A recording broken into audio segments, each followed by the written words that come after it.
ngayon mga kabayan. Kaya ibibilad namin tong kopra. Ayan mga kabayan. Ayan, medyo nagkakaamag na siya. Ayan nga, ibibilad namin kahit isang bisis lang maghapon. Depende sa init mga kabayan. Pag nabilad namin na ngayon ng saglit lang, ibibilad ulit namin to. Para maging risikada siya. Tuyong tuyo.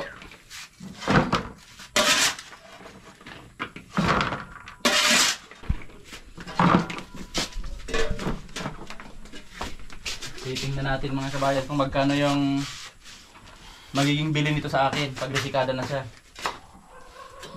Yan, ihiwalay ko na to. Di ba yung susunod na deliver dito na.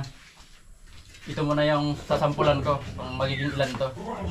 Yan, itong amag na yun mga kabayan, natural talaga sa kopra yan. Kahit nung bumibili pa sila mama dati, nung maliit pa ako, nakikita ko inaamag talaga yan, normal yan.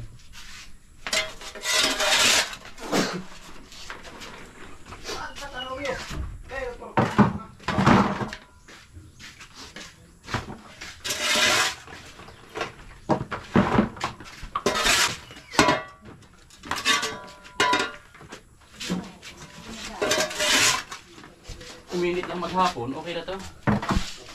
Matuyo lang yung mga wala yun. Yung parang malagkit-lagkit na yan.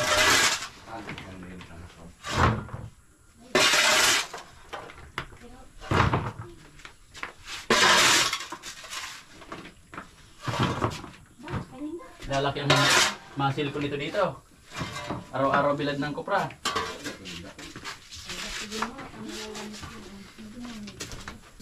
Ito mga kabayan, bago lang. Ang ganda ng pala. Wala pang mga amag-amag.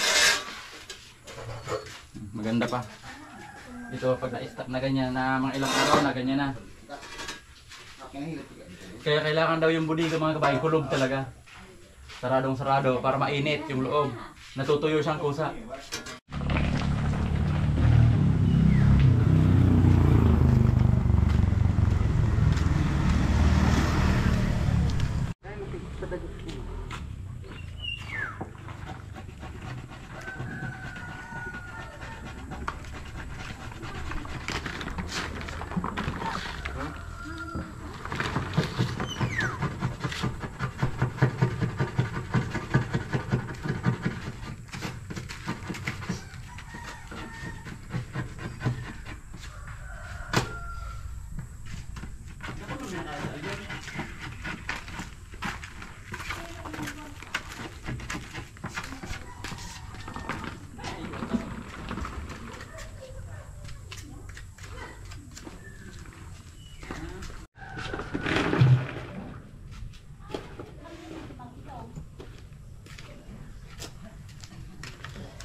Wait, ang iraro ko. Lulungin na.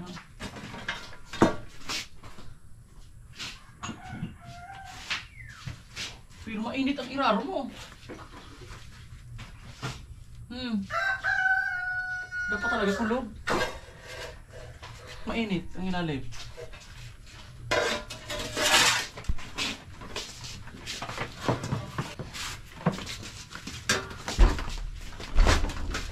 Mainit? Mainit pa rin ang iraramdam?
kabayan na bilad, uulan na.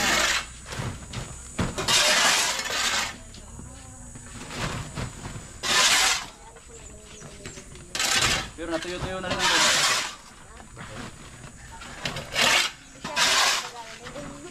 Mas mabawasan na nga. Makalaharit na. Ano Ayun isang na. oras na doon nakabilad?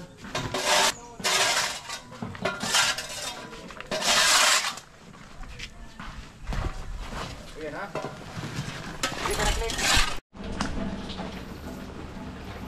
Ayan ang mga kabayan na. Tatapos lang ng ulan. Halos isang oras lang namin nabilad yung kopra. Pero natuyo-tuyo naman. Ayan. So, mahirap pala yung ganitong panahon mga kabayan magbilad. Kasi katulad doon na ilatag na namin lahat. Tapos bigla ang uulan. Talagang mabilisan yung pagkuhan. Sako. Ayan, kaya ang gagawin ko mga kabayan. Harangan ko ng hero yung pinakakuhan ko. Pinakabudiga. Para yung init mismo ng kopra. Yun din ang tutuyo.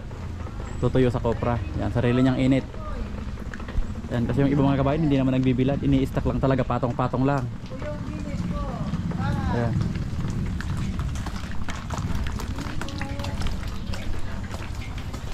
Ayan si Mrs. mga kabayan, nagluluto na ng tanghalian namin. Ayan, yung ulam namin ngayon, adobo daw na paa ng manok. Tapos ito mga kabayan na, yung panggatong namin dito kahoy lang. Ayan.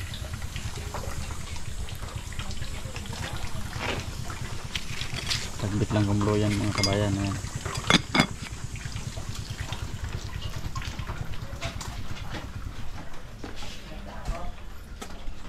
Yan, mas tuyong-tuyo pa ito mga kabayan. Oh.